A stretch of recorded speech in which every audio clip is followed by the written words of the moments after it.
আমি তোমাকে বোধহয় কোনোদিনই বলে বোঝাতে পারবো না যে সবকিছু আমার কন্ট্রোলের মধ্যে ছিল না, হাতের বাইরে চলে গেছিল, আমার ইচ্ছের বিরুদ্ধে অনেক কিছু হয়েছে। কেন আমাকে শুধু শুধু কৈফিয়ত দিচ্ছ তুমি? আমি কি তোমার কাছে কৈফিয়ত চেয়েছি? তোমার সাথে আর একদিনের একটা অফিসিয়াল কাজ বাকি আছে আমার। আমাদের দুজনকে একসাথে যেতে হবে সার্টিফিকেটটা নিতে, কারণ দুজনকে তো সই করতে হবে। আশা করি আমাদের কথা শেষ, আর কিছু বলার নেই, আমি যাই তাহলে। শ্রীময়ী, আমি জানি তুমি আমায় ক্ষমা করতে পারবে না।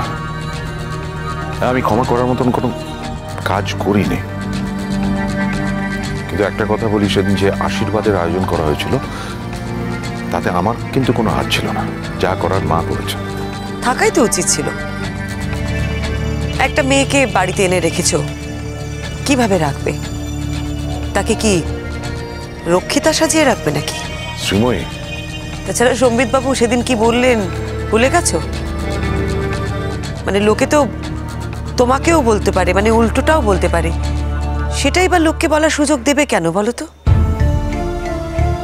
আর সব থেকে বড় কথা হলো, তোমাদের তো বিয়েটা করাই উচিত। আমি সম্বিত বাবুকে বলেছি জুনকে যাতে তাড়াতাড়ি ডিভোর্সটা দিয়ে দেয়। শ্রীময়ী, এটার কোনো প্রয়োজন ছিল না। তার মানে শুধু ফুর্তি করবে, বিয়ে করবে না? ভুলটা কি বলেছি বলো তো? একটা মেয়ের তো একটা পরিচয় থাকা উচিত। তাছাড়া তার একটা বাচ্চা আছে। মেয়েটার সাথে শুধু ফুর্তি করবে, তার ভবিষ্যৎ তৈরি করবে না। আমি ওসবের মধ্যে যেতে চাইছি না। ও তাই নাকি? তো সেটা জানিয়েছো তোমার ওই জুনগুহকে? আমাদের কিন্তু কোনো বিয়ের কথা হয়নি, কারণ ও এখনো বিবাহিত। আমি ওকে বিয়ে করতে পারি না অফিসিয়ালি। কিন্তু লোক ডেকে আশীর্বাদটা করতে পারো। আমি কিছু করিনি, যা করার মা করতে চেয়েছে, মা করেছে। আহারে, একেবারে মাতৃভক্ত খোকা। তুমি কিচ্ছু করনি, তুমি শুধু ওই কেটারের কাছ থেকে খাবারটুকুনি গিয়ে নিয়ে এসছো, এই যা। সেটা প্রেসারে। মা যদি এখন পাড়া শুদ্ধ লোককে ডেকে এনে খাওয়াতে চায়, যদি মা আশীর্বাদ করতে চায়, আমি কি করতে পারি? আমি ওখানে থাকতে চাইনি শ্রীময়ী, আমাকে জোর করা হয়েছিল, আর সেটা মেইনলি করেছিল উপল। ঠিকই তো করেছে, এটাই তো করা উচিত। তুমি বারবার এক একটা মেয়েকে অসম্মান করবে আর তারা তোমাকে ছেড়ে দেবে, এটা কি হয় নাকি? হয় না তো। আমি সব মেয়েকে অসম্মান করি, এক্সপ্লয়েট করি? সন্দেহ আছে নাকি? অবশ্য মেয়েদের সম্মান করা কাকে বলে সেটা বোধহয় তুমি জানোই না, তাই তোমাকে এই কথাগুলো বলে কোনো লাভ নেই। দিস উইল টেক টাইম দিঠি, এক্ষুনি বললে তো আর এক্ষুনি হবে না। আর আমি তো অনেক স্বপ্ন নিয়ে ডিপার্টমেন্টটা শুরু করেছিলাম। এটা একটা অ্যাভিনিউ এর মতো, এখান থেকে ইন্টারেস্ট গ্রো করলে ছেলেমেয়েরা ভবিষ্যতে হোটেল ম্যানেজমেন্টের মতো অনেক ভালো কোর্স করতে পারবে। আপনি চাইলে পারবেন ম্যাম, প্লিজ একবার চেষ্টা করে দেখুন প্লিজ। আমি হয়তো আপনার কাছে অন্যায় আবদার করছি, কিন্তু না না, কোনো অন্যায় আবদার তুমি করনি। আমাদের স্কুলে এই ডিপার্টমেন্টটা চালু হলে তো ভালোই হয়। ইনিশিয়ালি সব ক্লাসে সার্কুলার দিয়ে দেখি কজন ইন্টারেস্টেড হয়, কীরকম রেসপন্স হয়, তারপর তোমার মার কথা ভাববো। ব্যাস ম্যাম, এইটুকু করলেই হবে, আর কিছু চাই না। শোনো দিঠি, তোমাকে একটা কথা বলি, এই যে তুমি মানুষ হয়ে জন্মেছো না, এর পেছনে আর একজন মানুষের যে কতটা কষ্ট, কতটা স্যাক্রিফাইস আছে, সেটা তুমি নিজে যতদিন না মা হচ্ছ বুঝতে পারবে না। মা তো একটা বাচ্চাকে শরীরের মধ্যে ধারণ করেন, তারপর সে যখন পৃথিবীর আলো দেখে, মায়ের সে যে কি যন্ত্রণা, কি কষ্ট, সেটা সবাই ফিল করতে পারবে না।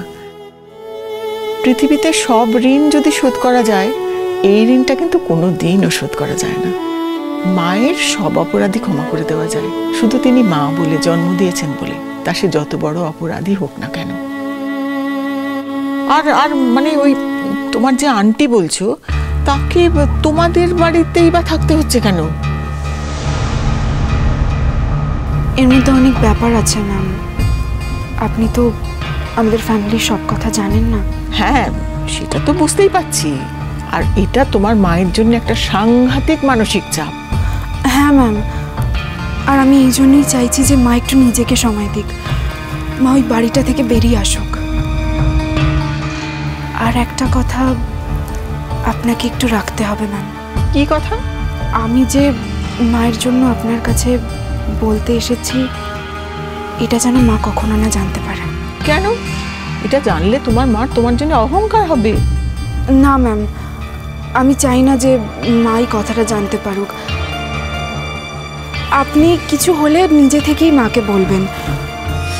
আমি চাই না যে আমার নামটা কখনো আসুক। কেন চাইছো বলো তো তুমি এটা? ম্যাম প্লিজ, আপনি প্লিজ আমার কথাটা রাখুন।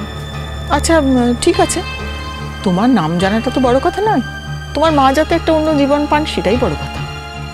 আমি দেখি বোর্ড মেম্বারদের থেকে যদি স্যাংশন করাতে পারি তাহলে তোমার মা হয়তো একটা স্কেল পেয়ে যেতে পারেন। তবে এক্ষুনি কিছু হবে না, সময় লাগবে। এখন তোমার মাকে খুব বেশি দিতে পারবো না কিছু, চেষ্টা করব যাতে তার মোটামুটি চলে যায় এমন একটা ব্যবস্থা করতে, কেমন? আর তুমি যখন সিরিয়াসলি ব্যাপারটা দেখছো, আমার কাছে ওপেন আপ করলে, সবটা বললে, তখন আমিও দেখছি যত তাড়াতাড়ি সম্ভব ক্লাসটা যাতে চালু করতে পারি। ওকে, থ্যাংক ইউ ম্যাম, আমি আসছি।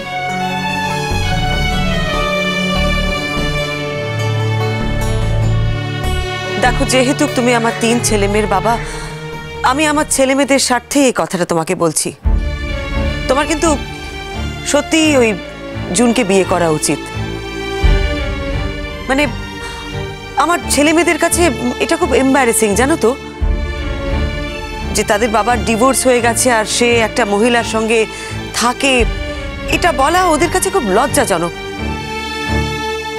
তার থেকে বরং ওরা যদি এটা বলে যে হ্যাঁ আমার বাবার ডিভোর্স হয়ে গেছে, আমার বাবা আরেকটা বিয়ে করেছে, সেটা বরং ওদের কাছে অনেক সহজ। শ্রীময়ী, আমি ভালো নেই। আমি জানি না আমি তোমাকে কেন কথাটা বললাম। আমি জেনারেলি আমার মনের কথা কারোর সঙ্গে শেয়ার করি না, তোমার কাছে বলে ফেললাম। যদিও তুমি বললে যে তুমি আমাকে তোমার যোগ্য মনে করো না, স্টিল অবশ্যই তুমি আমার যোগ্য নয়। আমি না সত্যিই ভাবতে পারি না, জানো তো, তোমার মতন একটা ছেলেকে বিয়ে করে আমি আমার জীবনের 25টা বছর কাটিয়ে ফেললাম। কেন কাটালাম না সেটাই বুঝতে পারছি না। আমার কিন্তু অনেক আগেই বেরিয়ে যাওয়া উচিত ছিল। মানে তুমি আমাকে কবে ছেড়ে চলে যাবে সেই জন্য আমি কেন অপেক্ষা করলাম? আর কেন আমি আমার জীবনের সব থেকে দামি সময়টা তোমাদের ওই রান্নাঘরে কাটিয়ে দিলাম? এই কথাগুলো ভেবে আমার মাঝে মাঝে এত রাগ হয়, নিজের ওপর এত ঘৃণা হয় না, তোমাকে আমি কি বলবো।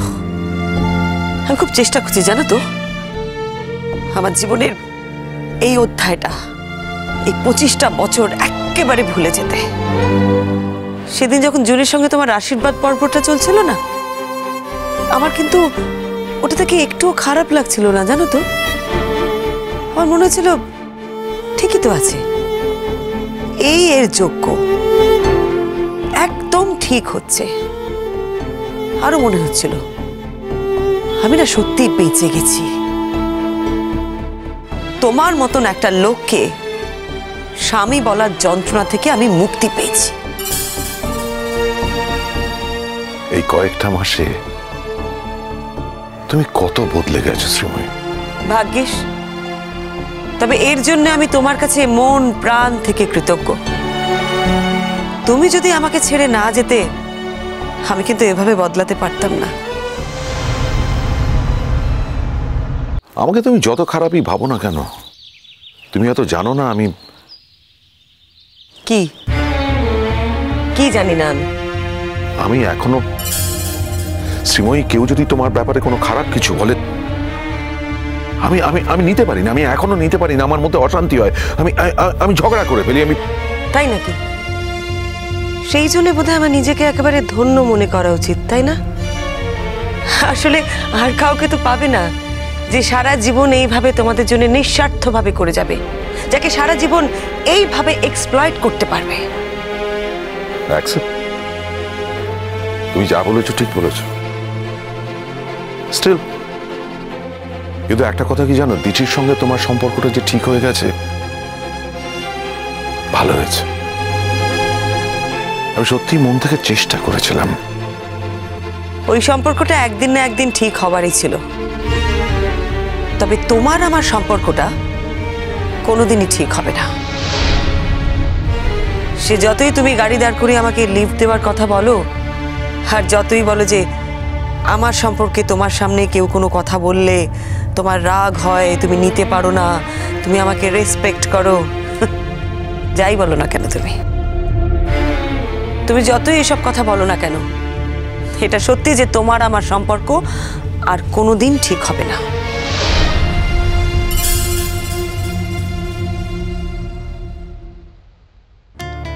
হ্যালো, আমি আপনার মেয়ের স্কুলের প্রিন্সিপাল কথা বলছি। আমি আবার ওই ক্লাসটা চালু করতে চাই। আপনাকে আমরা 1 বছরের জন্য কন্ট্রাকচুয়াল পোস্টে নিতে চাই। বাবা, আমি একটা চাকরি পেয়েছি বাবা। হ্যাঁ, উনি নিজের থেকেই বললেন 10,000 টাকা দেবেন। কে 10,000 টাকা দেবে তোমার?